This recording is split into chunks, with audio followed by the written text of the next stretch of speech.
శుక్లాంబరధరం విష్ణుం శశివర్ణం చతుర్భుజం ప్రసన్నవదనం ధ్యాయేత్ సర్వవిఘ్నోపశాంతయే అగజానన పద్మార్కం గజానన మహార్నిశం అనేకదంతం భక్తానాం ఏకదంతోపాస్మహే. మా ఆది యాస్త్రాలను చూస్తున్నటువంటి మీ అందరికీ కూడా పేరు పేరున నా హృదయపూర్వక నమస్కారాలు. నా పేరు వాడ్రేవు ఆదినారాయణరావు శర్మ. సిఎంఏ ఏసీఎంఏ కూడా అండి, అసోసియేట్ మెంబర్షిప్ కూడా ఉంది నాకు. అండ్ ఎంఏ ఆస్ట్రాలజీ, యాక్చువల్గా అకౌంట్స్ ఆఫీసర్ నేను, సింగరేణి కాలేజ్. ఆ పక్క పెడితే యాక్చువల్గా ఇప్పుడు మనం 20 తారీఖు జూలై నుంచి 26th జూలై వరకు కూడా ఈ వారం రోజులు 12 రాసుల వాళ్ళకి ఫలితాలు ఎలా ఉండబోతాయో తెలుసుకుందాం. అంతకంటే ముందరండి, యాక్చువల్గా మీరు మీ జాతకాలు చూపించుకోవాలనుకున్న date of birth, time of birth, place of birth ఉండాలి.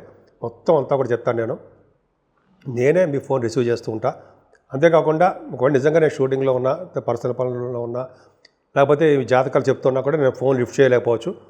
కాబట్టి మీరు వాట్సాప్లో మెసేజ్ పెట్టండి, తప్పకుండా నేను అటెండ్ అవుతాను, మీకు ఫోన్ చేస్తాను. సరే అండి, ముందర ఏంటంటే మీకు నా వీడియోస్ నచ్చితే లైక్ చేసేయండి, అలాగే వీలుంటే షేర్ చేయండి. అంతగా మీకు నచ్చితే, అంతగా కదండి, మీరు లైక్ చేయడం కాకుండా, షేర్ చేయడం కాకుండా సబ్స్క్రైబ్ చేస్తే చాలా బాగుంటుందండి. సో ఈ విధంగా మనం ఈ ఆది ఆస్ట్రాలజీని డెవలప్ చేసిన వాళ్ళం అవుతాం. అంతేకాకుండా 20 జూన్ నుంచి 20 July 20th July 2025 to 26th July 2025లో ఎలా ఉండబోతోంది ఏంటంటే శ్రావణ మాసం కూడా రాబోతుంది కదా, బ్రహ్మాండంగా ఉండబోతోంది. కన్యా రాశి వారికి ఈ వారం మొత్తం కూడా బాగుందండి. ముఖ్యంగా ఫైనాన్షియల్గా ఎప్పుడు కూడా ఇబ్బంది పడరు, ఎదుటి వాళ్ళ దగ్గర చేయి చేపే పరిస్థితికి మీరు రారు.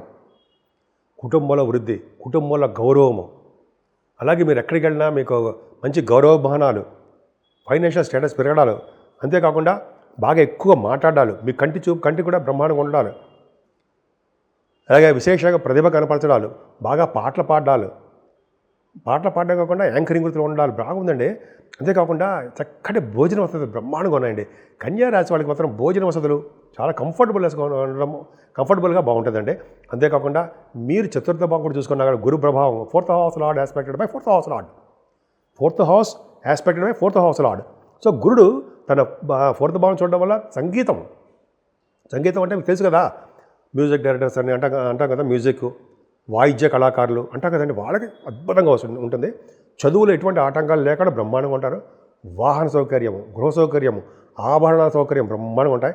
మీ ఇల్లుని చక్కగా తీర్చిదిద్దుకుంటారని మీరు చాలా బాగుంటుంది, నీట్గా ఉంటుంది, చూడముచ్చటగా ఉంటుంది మీ హౌస్. ఖచ్చితంగా చూసుకోవడం కావాలంటే నేను తప్పు చెప్పను. సరే, అదే కాకుండా అండి వేదశాస్త్ర అభివృద్ధి, ఆగమశాస్త్ర అభివృద్ధి, అంటే శాస్త్రాల్లో పాండిత్యం బాగా, వాళ్ళ యొక్క చదువులు బాగా అభివృద్ధికరంగా ఉంటాయి అని చెప్తాం అనమాట. అంతేకాదండి 6వ భావంలో రాహు కూడా మిమ్మల్ని బాహువులు మీకు ఎక్కించి తిప్పట్ల భుజాల మీద, అంటే భుజాల మీద నిజంగా ఎక్కించి తిప్పుతాడు, అలా కాదండి, మంచి చేస్తాడు. మీకు రాజకీయ రంగంలో మంచి పదవులు ఇస్తాడు. కాంపిటీషన్ ఎగ్జామ్స్లో కూడా మీరు ఉన్నతంగా రాణించేటట్టు నెంబర్ 1 పొజిషన్ ఉండేట్టుగా చేస్తాడు. కష్టపడాలి. అంతేకాదండి రాహు వలన విదేశ పర్యటన జరుగుతుంది, స్టాంపింగ్ అయిపోతుంటుంది. 6వ భావంలో రాహు సామాన్యుడు కాదండి. మీకు భూములు, వాహనాలు, సకల వసతులు కలగడము, అలాగే కష్టపడి పనిచేయడాలు బాగా అద్భుతంగా బాగా ఉన్నాయండి. ముఖ్యంగా 6వ భావంలో రాహువే పొలిటికల్ రంగంలో పదవులు ఇస్తాడు, గవర్నమెంట్ ప్రొఫెషన్ ఉండడానికి అవకాశాలు ఇస్తాడు. అంతేకాకుండా విమాన సంస్థల్లో పనిచేసే వాళ్ళకి, విమాన సంస్థల్లో ఉన్న వాళ్ళకి, అంటే ఎయిర్ ఫోర్స్ అంటాం కదా, వాళ్ళకి మంచి అభిరుచి బాగా ఉంటుందండి. ఏదైనా సప్తమ స్థానంలో సరే దోషకారకుడు ఒక్కరిగతిలో ఉన్నాడు కదండి, మరింత దోషం ఇస్తాడు మీకు. ప్రబలమైన దోషకారకుడు అంటాం మనం సప్తమ స్థానంలో శని. అంటే ఏంటి అంటే ఏం లేదండి, మీరు భార్యాభర్త విషయంలో మనస్పర్ధలు రావడము, మాట పట్టింపు వల్ల కొద్ది కాలం దూరంగా ఉండడము, లేకపోతే దగ్గరకు వచ్చిన సంబంధాలు ఆగిపోతూ ఉండడము, చిన్న ప్రాబ్లమ్స్ ఫేస్ చేస్తారండి. శనీశ్వరుడు అంత మంచివాడు మాత్రం కాదు.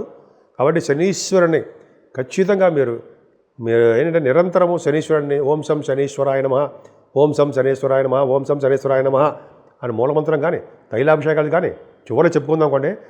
ఆ సిచ్యువేషన్ వచ్చేది కూడా చెప్తాను. ఆంజనేయ స్వామిని సింధూరంతో పూజించడం వల్ల కానీ శనీశ్వరం వల్ల వచ్చే దోషాలు పోతాయి. గాయత్రి మంత్రం ఇది కూడా చేసుకోవాలి. ఏదేమైనా భాగ్య, రాజ్య, లాభస్థానాలు విశేషంగా ఉన్నాయండి. యొక్క శనీశ్వరాల దోషం తప్ప భాగ్యస్థానం అదే భాగ్యంలో లేడు, చంద్రుడితో కలిసి ఉన్నాడు. కానీ లాభస్థానాధిపతితోటే 21, 22 తారీఖులో శుక్రచంద్రులు అమ్మ బాబాయ్, చంద్రుడు 11 డిగ్రీల పరమోచ్చలో రోహిణి నక్షత్రంలో ఉంటాడు. బ్యూటిఫుల్. అంటే ఏంటి అంటే ఏం లేదండి, సినిమా రంగంలో చిత్ర పరిశ్రమలో ఉన్న వాళ్ళకి, కళారంగంలో ఉన్న వాళ్ళకి, అలాగే టెలివిజన్ రంగంలో ఉన్న వాళ్ళకి చక్కటి అభిరుచి కలిగి ఉంటారు. బాగా డ్యాన్స్ చేసే వాళ్ళకి బాగా డెవలప్మెంట్స్ ఉంటాయండి సినిమా రంగంలో. ఇంకా చెప్పాలంటే సంగీతం ఉన్న వాళ్ళకి బాగుంటుంది. ముఖ్యంగా శుక్ర చంద్రుల వలన ఆభరణ సౌఖ్యము, వాహన సౌఖ్యము, మంచి మంచి బట్టలు కొనుక్కోవడము, పెర్ఫ్యూమ్స్ అంటారు సరే, అంటే సుగంధ ద్రవ్య పరిమాణము అది అంటారు కదా, ఇవి బాగా ఎక్కువ ఉండడం జరుగుతుంది. శుక్రుడు భాగ్యస్థానంలో విశేషంగా ఉన్నాడు. విదేశాలకు వెళ్తారు, సంపదలు కలుగుతాయి, విదేశాల నుంచి ప్రోగ్రామ్స్ ఉంటాయి, హయ్యర్ ఎడ్యుకేషన్ విదేశాలు వెళ్తారు. పైగా చంద్రశుక్రులు ఉన్నారంటే తీర్థయాత్రలు, జయస్తీర్థాలు ఉంటాయి గురువుగారితోటి.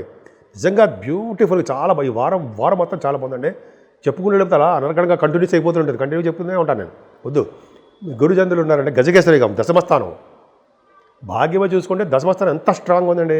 23, 24 తారీఖులో దశమస్థానంలో గురుచంద్రులు ఉన్నారంటే మహా తేజస్వి. మీరు చక్కగా తేజస్వి అంటే ఏంటి, అందంగా కనపడే చేస్తారు, అందంగా ఉంటారు. భూసౌఖ్యము, వాహన సౌఖ్యము, గృహాలు ఎంత బాగున్నాయి. అంతేకాకుండా విదేశీ వ్యక్తులతో పరిచయాలు, అంటే విదేశాల్లో ఉంటారనమాట. అంతేకాకుండా రాజకీయ రంగంలో ఉండడము, విశేషమైన పలుకుబడి కలిగి ఉండడము, పదవులు రావడము. గజకేసరి యోగం సామాన్యమైన కదండి, దశమస్థానంలో ఉండడం. అంతేకాకుండా గురుతో కలిసిన చంద్రుడు కాబట్టి మీరు బ్యాంకింగ్ రంగంలోనూ, ఎడ్యుకేషన్ సంస్థల్లోనూ, వేదశాస్త్ర కోవిదులుగాను, ఆగమశాస్త్ర పండితులుగాను ఉండడమే కాకుండా ధనప్రాప్తి బాగా కలగడము, ఆడిటర్స్గా అద్భుతంగా ఉండడము, అడ్వకేట్స్ వాళ్ళ వాగ్ధాటి, ముఖవర్చస్సు బ్రహ్మాండంగా వాళ్ళకి చాలా బాగుండడం, అద్భుతంగా చెప్పుకుంటే లేకపోతే చాలా ఉందండి. నిజంగా సూపర్. భాగ్య రాజ్య లాభస్థానం చూసుకోండి. రవిబుధులు అంటే మూటలు అంటే జరా అలాగా అంటే రవిబుధులు లాభంలో ఉన్నారంటే డాక్టర్స్కి చాలా విశేషమైన ధన సంపాదన. వద్దురే బాబు అయినా కూడా వాళ్ళ ధన సంపాదన అంటే నిజాయితీగా కష్టపడి సంపాదిస్తారు, అది గ్రేట్. అంతేకాదండి, ఫైనాన్స్ రంగంలో ఉన్న వాళ్ళకి ఫైనాన్స్ అండ్ అకౌంట్స్, ఆడిటర్స్గా, CA, CMA వాళ్ళకి అద్భుతమైన ఫలితాలు ఉంటాయి. ముఖ్యంగా మీరు ఎస్ట్రాలజిస్ట్ కదండి, ఎస్ట్రాలజీకి సంబంధించిన వాళ్ళు కదా మీరు, వాళ్ళకి బాగా డెవలప్మెంట్స్ ఉంటాయండి. అంటే వాళ్ళ వాక్శుద్ధి, వాగ్దాటి, ముఖవర్చతోటి జనాలు మనసులు గెలుచుకుంటారు. ఈ పాయింట్ బాగుంది.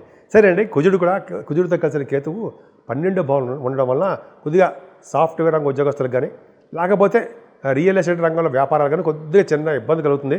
ఏదైనా మీరు ప్రయాణాలు చేసిన మాత్రం చాలా జాగ్రత్తగా ఉండండి. ఒక్క చిన్న బాధ ఏంటంటే సప్తమ స్థానంలో శని దోషమే. భాగ్య రాజ్య లాభస్థానాలు రాహు 6వ భావంలో ఉండాలి. విశేషంగా నిజంగా చాలా అద్భుతంగా ఉందండి. నాకు బాగా సంతోషంగా ఉంది, నాకైతే బాగా ఉంది. కాబట్టి శనీశ్వరుణ్ణి పూజించడము ఉందని చెప్పాను సరే. అలాగే రాహుకేతుల మధ్యలో ఉన్నారు కాబట్టి అమ్మవారిని, నిత్య సంతోష అమ్మవారిని పూజించడం వల్ల నిత్యము మీరు సంతోషంగా ఉండడమే కాకుండా మీ కుటుంబ సభ్యులు కూడా నిత్యం సంతోషంగా ఉంటారు. అమ్మవారికి పవర్ అలా ఉంటుందండి, సామాన్యం కాదు. పైగా వినాయకుడు పూజ చేసుకోవడం వల్ల సంపదలు బాగా కలుగుతాయండి.